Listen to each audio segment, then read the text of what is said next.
بہت پرانے اور بہت بڑے مشہور وہ 4 مصرے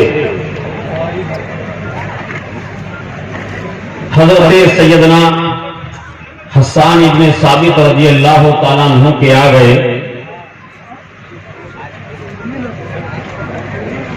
مسجد نبوی شریف کا مقدس صحن ہے، سرکار تشریف فرما ہیں، صحابہ کرام کی موجودگی ہے. حضرت سیدنا حسان ابن ثابت رضی اللہ تعالیٰ عنہ عرض گزار ہوتے ہیں، یا رسول اللہ صلی اللہ تعالیٰ علیہ وسلم، اگر اجازت ہو تو میں کچھ عرض کرنا چاہتا ہوں. سرکار میں ایک نعت شریف کے کچھ مصرے پیش کرنا چاہتا ہوں. آقا نے فرمایا کہ حسان ٹھہرو. سرکار نے ایک منبر کا انتظام فرمایا، صحابہ سے کہا کہ حسان کے لیے ایک منبر لگایا جائے. منبر لگایا گیا. حضرت سیدنا حسان ابن ثابت رضی اللہ تعالیٰ عنہ منبر شریف کے تشریف فرما ہوئے اور یوں عرض کرتے ہیں، یا رسول اللہ وَأَحْسَنُ مِنْكَ لَمْ تَرَقَتْ عَيْنُ وَأَجْمَلُ مِنْكَ لَمْ تَلَدِ النِّسَاءُ خُلِقْتَ مُبَرَّأً مِنْ كُلِّ عَيْبٍ خُلِقْتَ مُبَرَّأً مِنْ كُلِّ عَيْبٍ كَأَنَّكَ قَدْ خُلِقْتَ كَمَا تَشَاءُ. حضرت سیدنا حسان ابن ثابت رضی اللہ تعالیٰ عنہ فرماتے ہیں، یا رسول اللہ، جس کا مطلب و مفہوم سیدھا سادہ سلیس آسان زبان میں. یاد رکھیے گا، میں کوئی سخت زبان استعمال کرنے کا عادی نہیں ہوں. ہم آپ کے لیے بلائے جاتے ہیں. یہ ان علماء کرام کی شفقتیں اور محبتیں ہیں کہ یہ ہمیں سنتے ہیں اور دعاؤں سے بھی نوازتے ہیں. علماء کرام خطبہ کو عوام کے لیے بلایا جاتا ہے، ان کی اصلاح کو سمجھانے کے لیے بلایا جاتا ہے. میں کتابی گفتگو کرنے کا عادی نہیں. بہت بڑے ادیب آپ کے منبر پر علامہ محبوب گوہر صاحب جیسی علامہ محبوب گوہر صاحب کی شکل میں موجود ہیں. میں بہت آسان لب و لہجے میں گفتگو کرتا ہوں، بالکل تاکہ آپ کے سماعتوں تک میری بات پہنچے اور آپ سمجھ سکیں. حضرت حسان ابن ثابت رضی اللہ تعالیٰ عنہ عرض کرتے ہیں، یا رسول اللہ صلی اللہ تعالیٰ علیہ وسلم، میری آنکھوں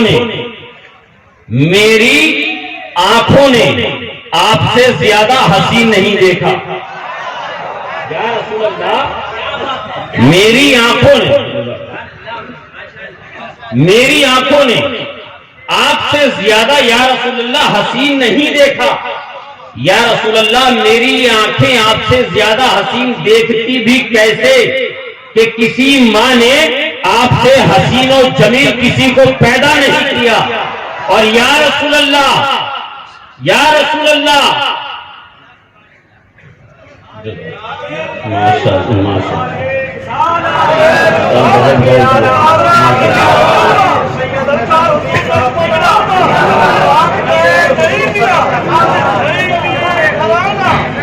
یا رسول اللہ، میں دیکھتا بھی کیسے کہ کسی ماں نے آپ سے زیادہ حسین و جمیل کسی کو پیدا نہیں کیا. یا رسول اللہ، آپ کو اللہ تبارک و تعالیٰ نے، آپ کو پروردگار عالم نے، آپ کو خالق کائنات نے ہر عیب، ہر نقص، ہر کمی سے پاک و منزہ پیدا فرمایا. اور یا رسول اللہ، گویا آپ کو دیکھنے کے بعد ایسا محسوس ہوتا ہے کہ آپ کے رب نے آپ کو ایسے بنایا ہے، آپ کی تخلیق آپ کے رب نے ایسے کی ہے، گویا جیسے آپ نے فرمایا، جیسا آپ نے چاہا. یا رسول اللہ، یہ کون کہہ رہا ہے 1400 سال پہلے؟ میں بہت کم پڑھا لکھا آدمی ہوں، میں بہت کم پڑھا لکھا انسان ہوں، میں اپنے آپ کو قابل نہیں جانتا ہوں، میں بھی طفلے مکتب کی بھی حیثیت نہیں رکھتا. علماء کرام میری رہبری کریں گے، اگر کہیں لغزش ہو رہی ہے کڑائی پکڑ کے اصلاح کریں گے، میں حاضر ہوں. آج تک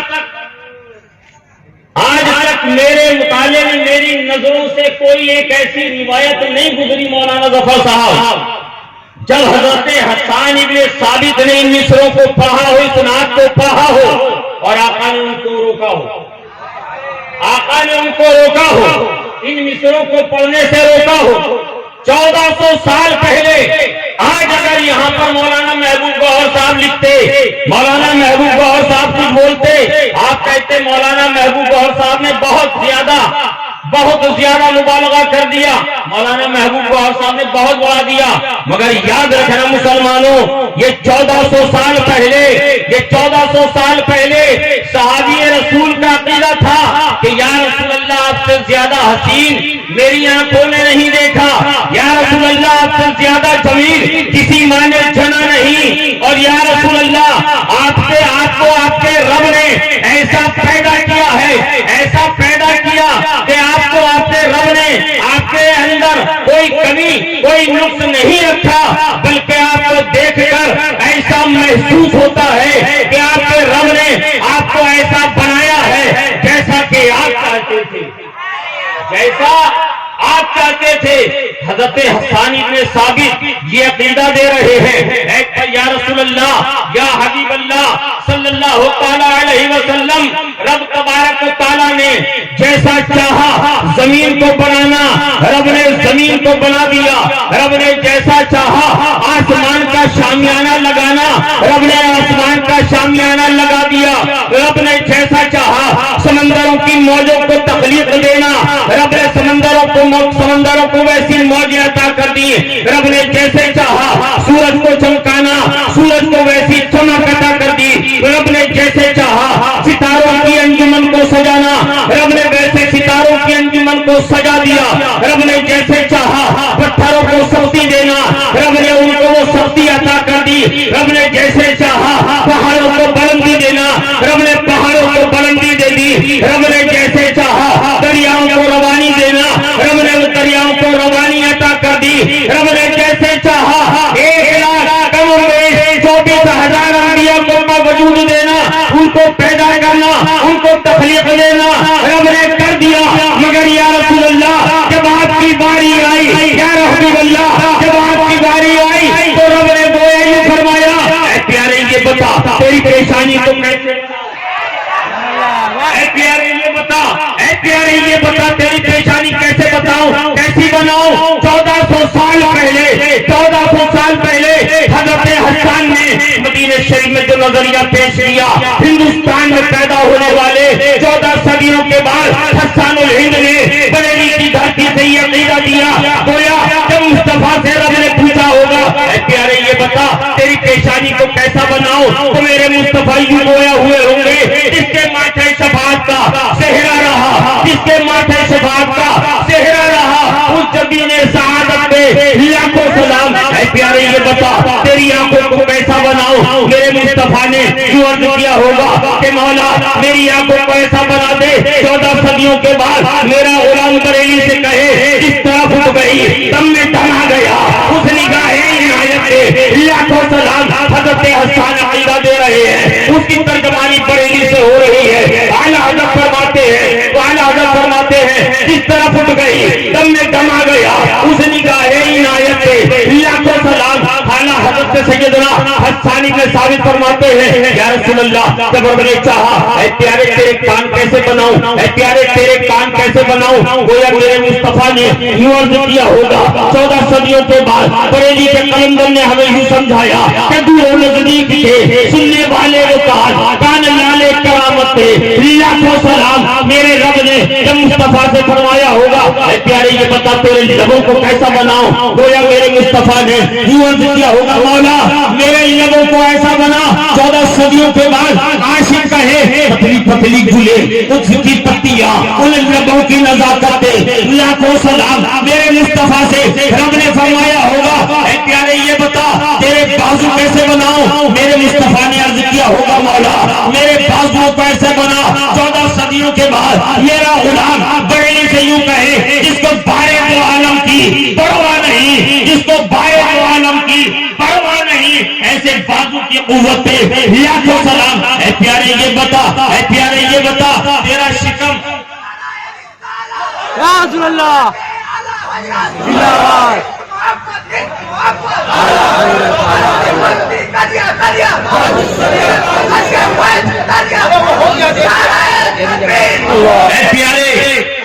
اے پیارے یہ بتا تیرا شکم کیسے بناؤں؟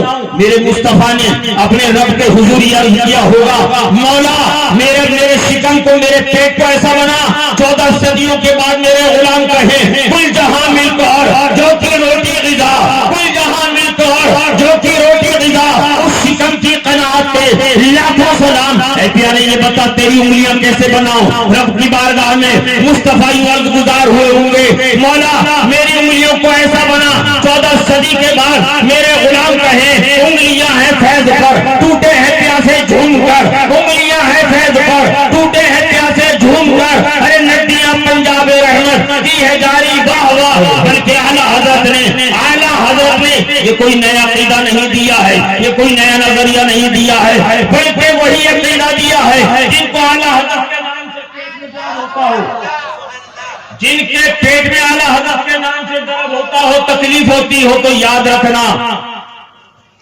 ہم اس دنیا میں اسی لیے آئے ہیں کہ ان کی تکلیف میں اضافہ کریں۔ بے شک بے شک بے شک، ہم اسی لیے آئے ہیں، ہم روٹی بوٹی کے لیے اعلیٰ حضرت کا نام نہیں لیتے ہیں، کیا ہم زیادتی کرنے والے بھی نہیں ہیں، کیا بات ہے، زیادتی بھی نہیں کرتے ہیں، مگر جب بات آ جاتی ہے بریلی پر، جب بات مرکز کی آ جاتی ہے تو پھر ہم اپنی اور اپنی خانقاہ کی پرواہ نہیں کرتے، ہم کھڑے ہوتے ہیں۔ بے شک بے شک بے شک، اعلیٰ حضرت نے کوئی نیا نظریہ نہیں دیا، آج اعلیٰ حضرت کے سلام پر لوگوں کے پیٹوں میں مروڑن پڑ رہی ہے، پیٹ میں درد ہو رہا ہے۔ وہ جو دیوس بیٹھے ہوئے ہیں، وہ جو بیٹھے ہوئے دیوس، وہ جو بیٹھے ہیں چلم پھونکنے والے، ہاتھوں میں کڑا پہن کے پتہ نہیں چلتا دور سے کہ آ رہا ہے کہ کیا بات ہے، ان کو کیا سمجھ میں آئے گا کہ اعلیٰ حضرت کیا ہے؟ اونچے اونچے حضرتوں نے اعلیٰ حضرت کہہ دیا، ارے چھوٹے چھوٹے حضرتوں کو جانے کیا تکلیف ہے؟ کیا بات ہے، چھوٹے چھوٹے اعلیٰ حضرت نے کوئی نیا نظریہ اور عقیدہ نہیں دیا۔ مسلمانوں یاد رکھنا اعلیٰ حضرت نے صحابہ اکرام اور 1400 سال سے جو اسلامی نظریہ اور جو تعلیم قرآن اور صحابہ اکرام کے عقائد جو تھے، جب ان پر حملہ ہوا ہے تو اعلیٰ حضرت نے اسی سے جو صاف ستھرا اور ایک دم سیدھا راستہ ہمیں دکھایا ہے، اسی راستے کا نام مسلک اعلیٰ حضرت ہے۔ بے شک بے شک بے شک، اعلیٰ حضرت کا مسلک، مسلک اعلیٰ حضرت پانچواں مسلک میں سوچئے گا، لوگوں کو یہ کہہ کے پن ماری جاتی ہے، سیدھے سادے مسلمانوں کو دھوکہ دیا جاتا ہے کہ پانچواں مسلک ہے، یہ پانچواں مسلک نہیں ہے۔ ہم بھی اپنے آپ کو حنفی کہتے ہیں، ہمارے امام نے بھی اپنے آپ کو حنفی کہا ہے، یاد رکھنا یہ کوئی پانچواں مسلک نہیں ہے، مگر ہر دور میں یا اعلیٰ حضرت کون ہے؟ ابھی کچھوچے مقدسہ کی بات چل رہی تھی، شاہ نواز حسان نے ایک شعر پڑھا، اعلیٰ حضرت حضور محدث اعظم رحمۃ اللہ علیہ کی ایک روایت، اعلیٰ حضرت پہ بات آ گئی، مولانا ظفر صاحب حضرت محدث اعظم ہند رحمۃ اللہ علیہ فرماتے ہیں، جو اعلیٰ حضرت کے شاگرد بھی ہیں خلیفہ بھی ہیں، وہ فرماتے ہیں حضور ہم شبیہ غوث اعظم شیخ المشائخ سید علی حسین اشرفی میاں وضو فرما رہے ہیں نماز کے لیے کہ ہم نماز پڑھیں گے، اچانک حضرت زارو قطار روتے ہوئے، حضرت کے زارو قطار رونے کی آواز میرے کانوں سے ٹکرائی، میں دوڑ کر گیا کہ شاید کسی کیڑے نے ضرر پہنچا دی ہے، تکلیف پہنچا دی، جا کر دیکھا حضرت کی آنکھیں آنسوؤں سے تر ہیں، میں نے عرض کیا حضور کیا تکلیف ہو گئی، کیا تک پریشانی ہو گئی؟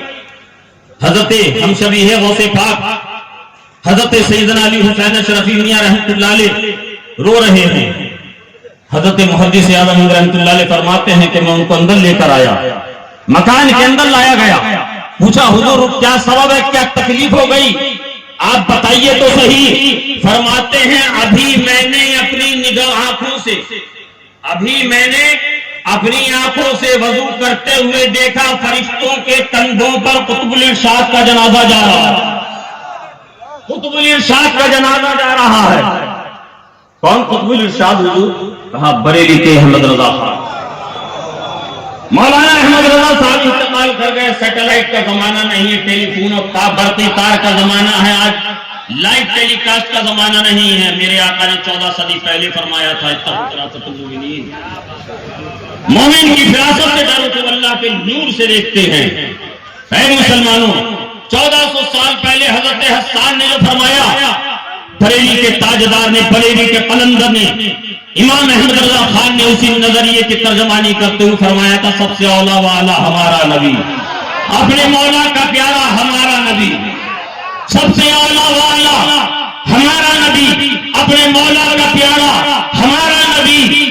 سارے تارے کھلے اور چھپ گئے.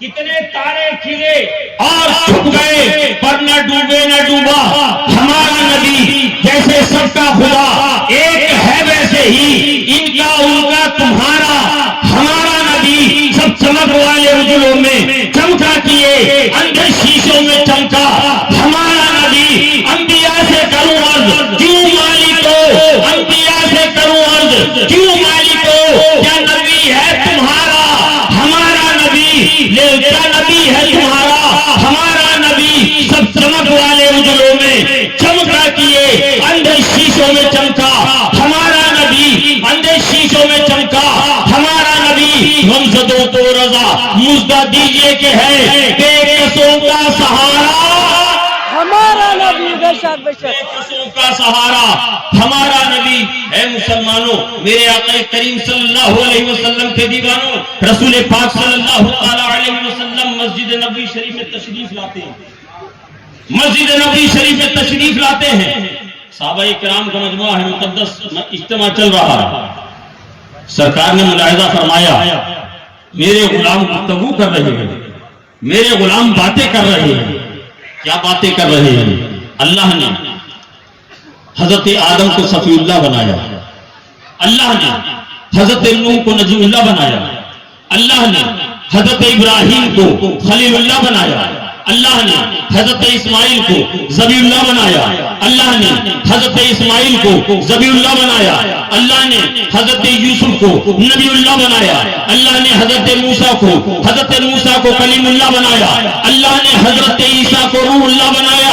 میرے آقا تشریف لائے, میرے آقا فرماتے ہیں, اے میرے غلاموں کیا گفتگو چل رہی ہے, اے میرے غلاموں کیا ڈسکشن چل رہا ہے, اے میرے غلاموں کس بات کی چرچا ہو رہی ہے. غلام عرض کرتے ہیں, یا رسول اللہ فدا کا بھی امی, اے آقا ہمارے ماں باپ پر قربان, ہم یہ ذکر کر رہے ہیں. اللہ نے حضرت آدم کو صفی فرمایا, اللہ نے حضرت نوح علیہ السلام کو نجی اللہ فرمایا, اللہ نے حضرت عیسیٰ کو روح اللہ فرمایا, اللہ نے حضرت ابراہیم کو خلیل اللہ فرمایا, اللہ نے حضرت عیسیٰ کو روح اللہ, اللہ نے حضرت اسماعیل کو ذبیح اللہ فرمایا, اللہ نے حضرت موسیٰ کو کلیم اللہ فرمایا. اے یا رسول اللہ, ہم اسی بات کا ذکر کر رہے ہیں, اے آقا ہم اسی پر چرچا کر رہے ہیں. آقا ارشاد فرماتے ہیں, اے میرے غلاموں, اے میرے دیوانوں, اے میرے چاہنے والوں, تم جانتے ہو رب نے تمہارے نبی کو کیا فرمایا, تمہارے نبی کے بارے میں کیا خطاب فرمایا.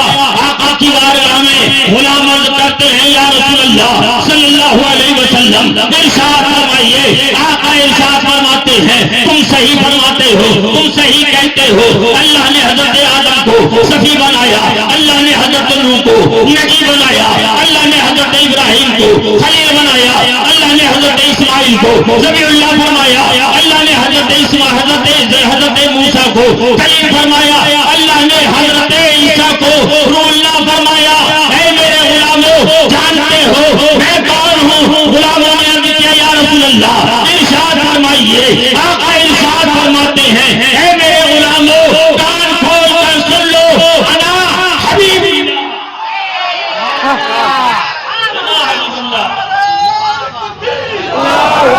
سبحان اللہ.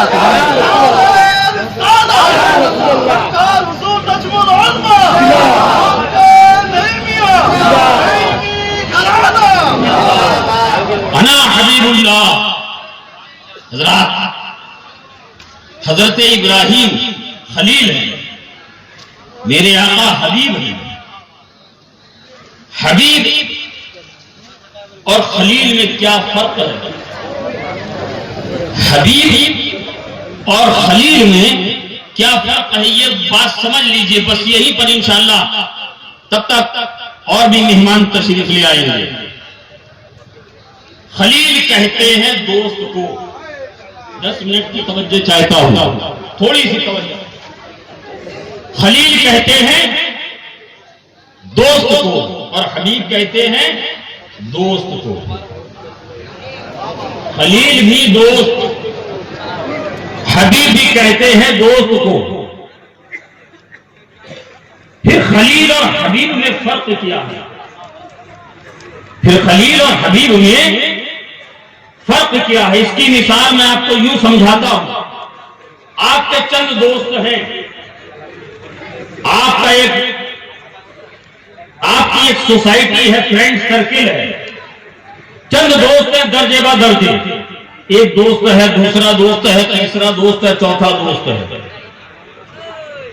دوستوں سے آپ بات کرتے ہیں، کلام کرتے ہیں، باتیں کرتے ہیں۔ انہی دوستوں کے سرکل کے اندر، انہی دوستوں کے اندر ایک آپ کا دوست ہے جس کو آپ بیسٹ فرینڈ کہتے ہیں، بیسٹ فرینڈ کہتے ہیں۔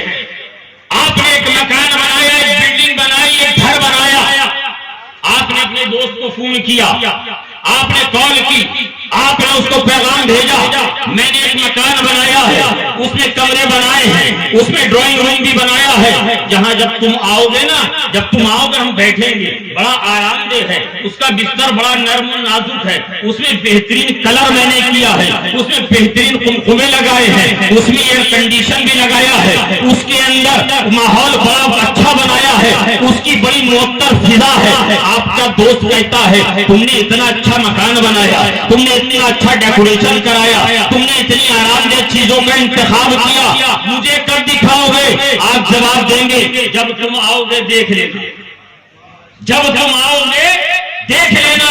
دوسرے دوست سے آپ نے کہا میں نے مکان بنایا، یک کے بعد دیگر آپ نے تمام دوستوں کو بتایا میں نے مکان بنایا ہے، اس میں ڈرائنگ روم بنایا ہے، آپ نے کہیں گے اس میں بستر بہترین نرم و نازک ہے، بہترین ایئر کنڈیشن ہے، بہترین رنگ و روغن ہے، بہترین لائٹ ہے، قمقمے لگائے ہیں، کب دکھاؤ گے؟ کہا کہ جب تم آؤ گے، جب تم آؤ گے تو دیکھ لینا، جب یہاں آؤ گے تو دیکھ لینا۔ مگر آپ جب اپنے بیسٹ فرینڈ کو فون کرتے ہیں، آپ اپنے عزیز کو فون کرتے ہیں، آپ اپنے قریب کو فون کرتے ہیں، آپ اپنے بیسٹ فرینڈ کو فون کر کے بتاتے ہیں میں نے ایک مکان بنایا ہے، اس میں ایک ڈرائنگ روم بنایا ہے، اس میں عالیشان بستر لگایا ہے، اس میں نرم و نازک بستر لگایا ہے، ٹھنڈی ٹھنڈی فضا اس کے اندر قائم کرنے کے لیے ایک ایئر کنڈیشن کا انتظام کیا ہے، بڑی خوبصورت لائٹنگ لگائی ہے، بڑے نقش و نگار والے وال پیپر لگائے ہیں، بڑا اچھا میں نے ڈیکوریشن کیا ہے، دروازے اتنے خوبصورت ہیں، اتنی ہائٹ پر چھت ہے، اتنا خوبصورت وہ کمرہ ہے، اتنا عالیشان محل ہے۔ وہ بھی کہے گا، وہ بھی کہتا ہے کیا جو تیرے دوسرے دوستوں نے، جو تمہارے دوستوں نے کہا تم نے ان کو اطلاع دی، انہوں نے بھی کہا کہ ہم دیکھنا چاہتے ہیں، ہم بھی دیکھنا چاہتے ہیں، تم نے کہا جب آؤ گے دیکھ لینا۔ کیا میرے لیے بھی یہی پروٹوکول ہے؟ کیا میرے لیے بھی یہی دستور ہے؟ کیا میرے لیے بھی یہی ضابطہ ہے؟ تو جب میں آؤں گا تب دیکھوں۔ آپ کہتے ہیں نہیں تو میرا بیسٹ فرینڈ ہے، تو میرا بیسٹ فرینڈ ہے، تو ابھی آ جا، اتنی دوری سے سادھن نہیں ہوگا۔ پریشان کیوں ہوتا ہے؟ میں سواری بھیج رہا ہوں، بلا تشبیہ بلا مبالغہ اللہ تبارک و تعالیٰ نے جنت کو بنایا، بہترین دلکش فضاؤں سے اس کو سجایا اور سنوارا، عالی شان نقش و نگار کے محلیات بنائے۔ ابراہیم میں نے جنت کو بنایا ہے، مولا کیسا بنایا ہے؟ ابراہیم جب آؤ گے دیکھ لینا۔ اسماعیل میں نے مکان بنایا ہے، مولا کیسا بنایا ہے؟ میں کب دیکھوں گا؟ جب آؤ گے دیکھ لینا۔ موسیٰ جب آؤ گے دیکھ لینا، عیسیٰ جب آؤ گے دیکھ لینا، زکریا جب آؤ گے دیکھ لینا، یحییٰ جب آؤ گے دیکھ لینا، یعقوب جب آؤ گے دیکھ لینا، یوسف جب آؤ گے دیکھ لینا۔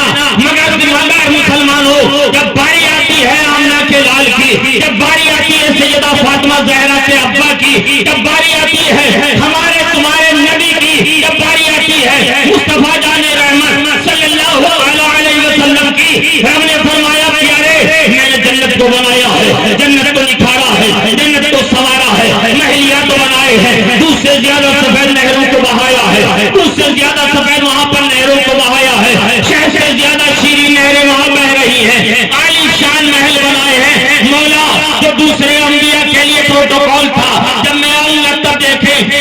دیکھوں, کہا کہ نہیں مصطفیٰ تو جب آئے گا تم نہیں بلکہ تو ابھی آ. مولا کیسے آؤں؟ کہا حبیب ایسے نہیں, میں جبریل کو بھیج رہا ہوں. تنہا جبریل نہیں, 70,000 ملائکہ کا وفد لے کے, نورانی مشالیں لے کے جبریل کو بھیجا. جبریل جا میرے حبیب کو لے کر آ, میرے پیارے کو لے کر آ, اور جا کر فرما کہ رب آپ کو یاد کر رہا ہے. تبھی اعلیٰ حضرت فرماتے ہیں, اعلیٰ حضرت فرماتے ہیں اللہ کی سرتا و قدم شان ہے یہ, انسان نہیں انسان, وہ انسان ہے یہ. ارے قرآن تو ایمان بتاتا ہے انہیں, اور ایمان یہ کہتا ہے میری جان. کیا بات ہے, سبحان اللہ. بہت اچھے حضور, بہت اچھے, سبحان اللہ. ایمان یہ کہتا ہے, واہ واہ واہ واہ واہ واہ. ایمان یہ کہتا ہے میری جان ہے یہ حبیب اور یہ کلیم میں فرق ہے. رب فرماتا ہے قرآن پاک میں سبحان الذی اسری بعبدہ, پاک ہے وہ ذات جو لے گیا اپنے بندے کو. عبدہ دنیا میں آپ ہم یہ تمام علماء, تمام صوفیاء, تمام اکابرین, تمام مشائخ, تمام بزرگان دین فرماتے ہیں عبداللہ, انا عبداللہ, میں اللہ کا بندہ ہوں. سب کہتے ہیں آدم سے لے کر حضرت عیسیٰ تک عبداللہ. یہ اب اور عبدہ, یہ اب اور عبدہ میں کیا فرق ہے؟ بس یوں سمجھ لی جیسے حبیب اور خلیل میں فرق ہے, جیسے پھول اور خوشبو میں فرق ہے. عبد وہ ہے جو جنت میں پیدا کیا جائے, عبد وہ ہے جس کے صدقے میں جنت کو پیدا کیا جائے. عبد وہ ہے جس کے لیے آتش نمرود کو گلزار بنایا جائے. عبد وہ ہے جس کے ہاتھ سے مس ہوا کپڑا حضرت انس روایت کرتے ہیں, مفہوم حدیث ہے. حضرت انس فرماتے ہیں میں نے اپنے دوستوں کی دعوت کی, اہلیہ نے دسترخوان دیا, دیکھا اس کے اوپر کچھ نشان ہے کھانے کے. میں نے وہ دسترخوان کا کپڑا لپیٹا, تندور جل رہا تھا اس میں ڈال دیا, تندور میں ڈالا, تھوڑی دیر کے بعد اس کو نکالا, جھاڑ دیا, جو کچھ میل کچیل لگا ہوا تھا صاف ہو گیا. دوستوں نے کہا انس یہ کپڑا کہاں سے لیا, یہ کون سی کوالٹی ہے, اس کی بڑا شاندار کپڑا ہے,